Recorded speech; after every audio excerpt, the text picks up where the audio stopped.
Đây là what we say for cleaning up. It's the line here is very too dark. Okay, I will take this fly. This one is the old one. Đây là một cái đèn nó bị mờ các bạn ha, nó bị mờ. Thì giờ hai anh chàng này anh mới đánh cho nó sáng. This one is not light. Is the light is not. I mean it's very old. It's like over 10 years, right?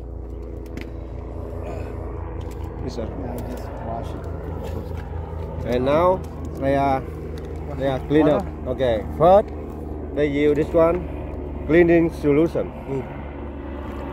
Cleaning. You need Cleaning. the pipe. Yeah. Cloth. Yeah, just Cleaning solution. And they use this one for the rust. Nó dùng cái gì á?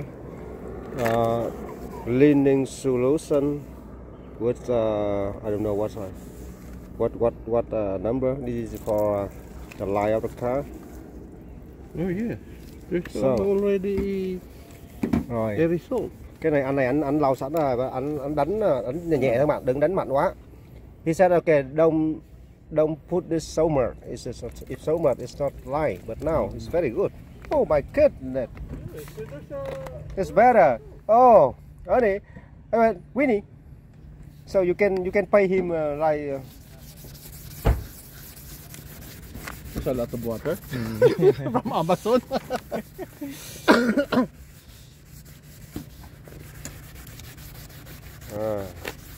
How many So times? how many times you How gonna do you- put that one? How many Two times? times. That's Two better times. because if you have the Two time?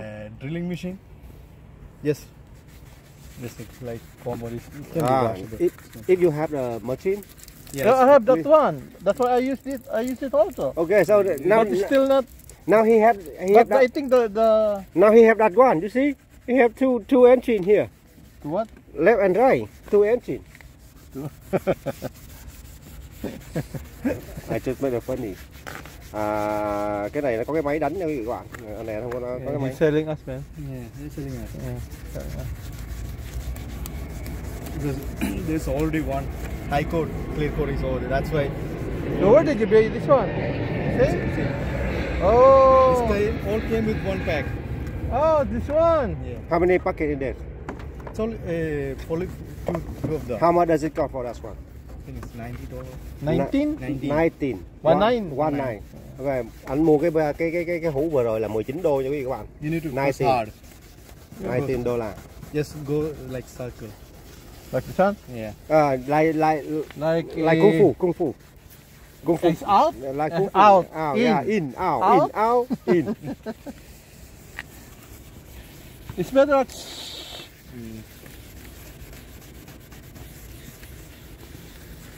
Đánh 2 lần. Đánh 2 lần. Oh my god. We need play a piano and guitar. This is now is Water? Let me look. No. mình phải coi cái đèn trước với đèn sau nha các bạn. Hồi nãy mình coi cái đèn trước rồi đó. Oh my god, it's new. It's like brand new. See, Oh, it's work.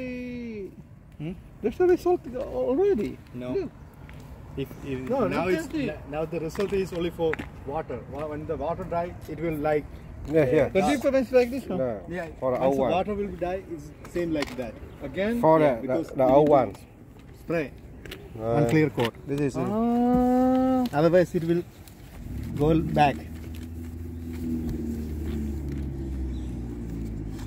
Oh, so we have the paper. Yes, clean. Oh, clean it. Oh. But now when you clean the paper, it's This only the problem is you have the clear coat. Yeah. I think that's from inside. it's from inside. Yeah, that's No, from it's not inside. Look, you can feel it. No, You can feel No. it. Yeah. maybe too hard, too much. Last That's time, the first yeah, one. last time you painted too much. because you put very hard, too much. Now, One time, one more that's time. fine. That's fine. Yeah. It's better. But we need to cover all this place. Yeah, gonna put something. Yeah. Otherwise, even it's only clear coat. There's no paint. just a clear. Ah, no, this one is different, right? That's just a cleaning compound. This is a compound together. It's paid for 19. All All 19. All 19, right? Okay, this one and this one. This one for a spray.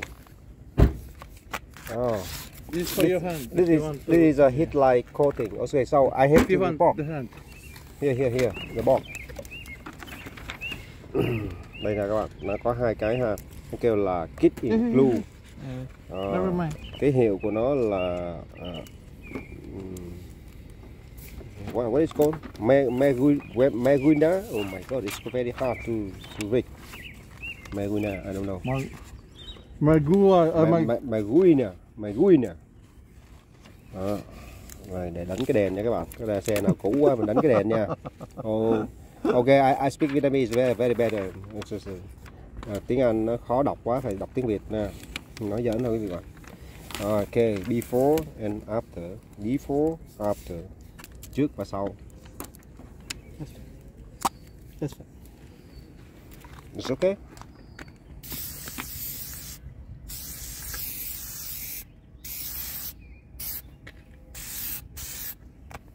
Now that's the. Oh my goodness, it's very good.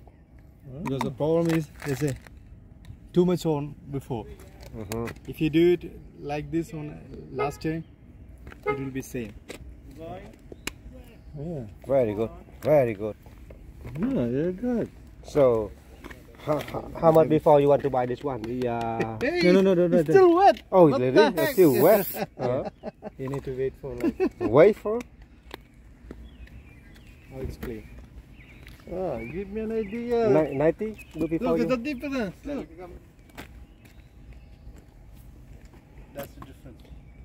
Ok, kính thưa quý vị các bạn, thì đây là một cái chiêu để đánh cho cái đèn mà nó cũ. Xe này đời. Last time you had too much over there. Which year is this car? Huh? Which year is this car? 2007. 2007. Okay, so it's like 20 years. No. No. 10. But if you do with the machine, all this thing will go. What? This thing, the clear coat last time you painted, you need to put it on the machine. Machine? Yeah. Yeah, actually, you're gonna do that on machine. Yeah, when you use the machine, it will all go and it will be like brand new. Because if Anh you nói do it with the hand, dùng cái máy đánh đó mà. it's only clear the. Dùng cái máy đánh thì nó đều hơn. It won't clear the. Dùng cái máy đánh thì nó đều hơn. Nếu mà mình đánh xong á là nó giống như mới vậy đó. Thì talk like that. Thôi đã. Anh ta nói là dùng cái máy đánh. Now we can just do the other one. Ok, rồi mình. Did you take the photo? Oh. You can take the photo first. Yeah, you can take the photo for.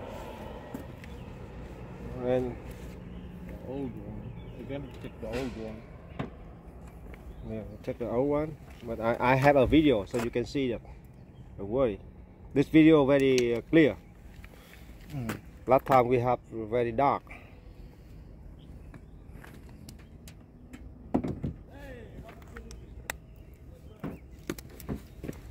Give me an idea. I used the other one. Other one, that's the problem. You use the other one too much, it's falling off. Yeah. Cái này đánh nhẹ thôi nha các bạn, đừng có đánh mạnh quá. It's very light. Yes. Yes. Look! It's good, really good. Yeah. It's, Yeah, it's a clever way. you want to do it, your car? Yeah. Ok, quý vị các bạn thì mình cho quý vị các bạn biết là cái kinh nghiệm ha, kinh nghiệm để đánh cái đèn nó sáng như thế nào ha. Cái xe này lâu quá rồi các bạn, hơn 10 năm rồi. Cho nên là mình quay cho mọi người xem cái cách làm để xịt cái chai mà his coating lên nó thì mình phải dán cái này lại nha các bạn ha. What product do you have to advertise to me? What product? Yeah, what are you doing? I probably have a special. You see? Oh, the white girls. We're trying to clean my Okay. headlight because I'm planning to remove it, and then Albert said to me that we can clean it. We can clean Save it. you some money. Yeah, save a lot of money. How long will this take? Oh, I don't It know. will take more than 2 years.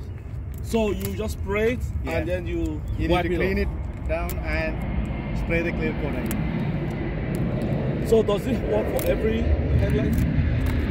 Yeah, I think every headlight. Glass, plastic, Very everything? headlight plastic. Yeah. But you need that Here. like microfiber. They have this one here. They have Oh, you so see. You This is see this, microfiber. this, That's this, yeah, this, that's- this. I use Okay. the sand.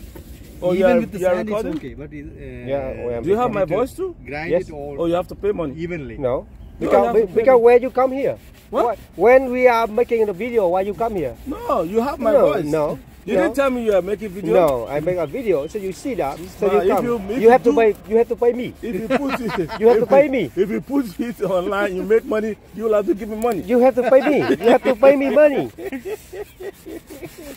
Okay, thank you guys. So you just See clean you, and it see you goes next or video. you Cảm ơn or mọi người rinse rất it là off? nhiều nha. Yeah. Bây giờ mình đã It kết will thúc clean cam all này the vô ồn ào quá. Dates on Okay, the glass. thank you so much You for think your I can watching. move it here? See you in next video. Yeah. We can move Do it. you know what? That's one thing about this CR, these vehicles. Yeah. Like this. Cảm ơn cả nhà rất là nhiều đã xem So cái how much video are you này. charging? Và nếu mà các bạn thích các video dạng như thế này $10. thì nhớ comment cho No, đúng nha. no. Hey, you should have called me before you price. I should have been your manager. Thank you so Then much. this man will have collected more money from this